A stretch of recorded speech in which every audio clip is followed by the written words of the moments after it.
The good news is you can do this. And I'm going to encourage you, whatever you've been through, my prayers are with you, my thoughts are with you. Hi, I'm Dr. Rolla, clinical psychologist, and today I want to continue my self-disclosure series on my life after divorce. This is episode 7. Before I continue in this video, I want you to subscribe, press the notification bell so that you would have immediate access to my videos. I also would love you to follow me on social media at Ask Dr. Rolla, AskDrRolla. Today is episode 7, and I'm excited about this series because as much as I'm sharing with you some of the tools that helped me to heal from the pain of divorce, in a way I'm also relearning these tools and understanding at a deeper level how impactful it has been for me. I would enjoin you to check out episode 1 when I talked a little bit about why I decided to go on this journey of sharing my emotional healing with you, to show you and encourage you that no matter what you go through, you can heal. It may take a while, but you can heal. I applied faith, but I also was intentional in using certain tools. Some I came across accidentally, and then when I started using them, I realized how powerful those tools were. Today's tool is Pre-Forgive. The name of the tool in episode 7 is Pre-Forgive. This means to plan to forgive people before they hurt you. I don't know how I really came across this, except that it became clear to me that if I am not careful, I will end up having layers of grieving and pain that may be very difficult, that could make it very difficult for me to heal at all. I had been married for 15 years, and I'd known the person I married to since I was a teenager. I spent a considerable amount of my life with them. And I realized that when the news got out that the marriage was over, it had a compound effect on many levels. One of the areas in which it had a compound effect, of course, is dealing with friends, family, in-laws, mutual friends, even the court system. And it scared me because I began to monitor my stress level as I'm going through the divorce and all that goes with that.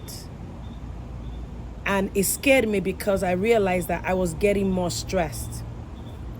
Not just stressed with the issues that I have to deal with as a natural consequence of the divorce, but even more stressed by what I heard that some people who I had known and who had known me well were saying. And it was causing me to feel very down, and I felt like I was grieving on a deeper level.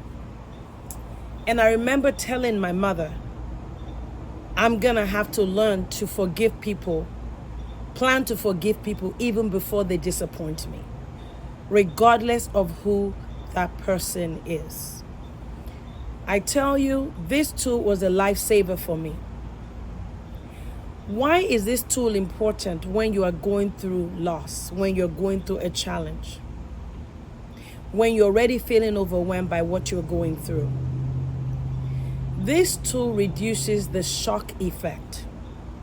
And let me explain that a little bit. I'm already shocked that I'm going through, that my marriage is ending.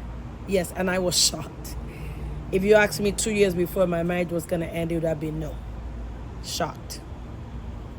And I realized that as news came in, first of all, from people that knew us, and I heard some things that were said and was even said to me directly, I went to another level of shock. That shock effect from hearing all this, maybe even dealing with attorneys, dealing with the court system and the process, was increasing my stress level and making me to be more agitated, which you and I know is not good for you, mentally, emotionally, or physically. In order to reduce the shock effect, I then begin to anticipate through this tool that people will do some things that I will not like. And that is to be expected. That prepares my mind for the reality that I'm going to be disappointed. But the bigger issue here is I am not as shocked anymore by it. I anticipate it, it calms me down, and then if and when it happens, I can handle it. And I started to manage my expectations of others in a much more realistic way. For example, my ex-husband comes from a family. They love him dearly. Whatever story he tells his family, they're more likely to believe. And the truth is, after 15 years, somebody or anybody, that includes me, can choose a part of a story that works for them and present it however they present it to their family. It is reasonable for me to expect that his family will take his side. To lay unnecessary expectations on them and say, oh, why don't they, after all I've done for them, all that stuff we say, can cause me to enter into another level of grief that will further complicate my healing process and take me deeper into the grieving process, which is working against my ability to think logically, to make decisions in the light of the decision of all the decisions I have to make, and in also in supporting myself and my children to cope as best as we can with what we're facing. So to pre-forgive also means that you are not just focusing on the negativity that will come as a result of the divorce, but you also anticipate that positive will happen.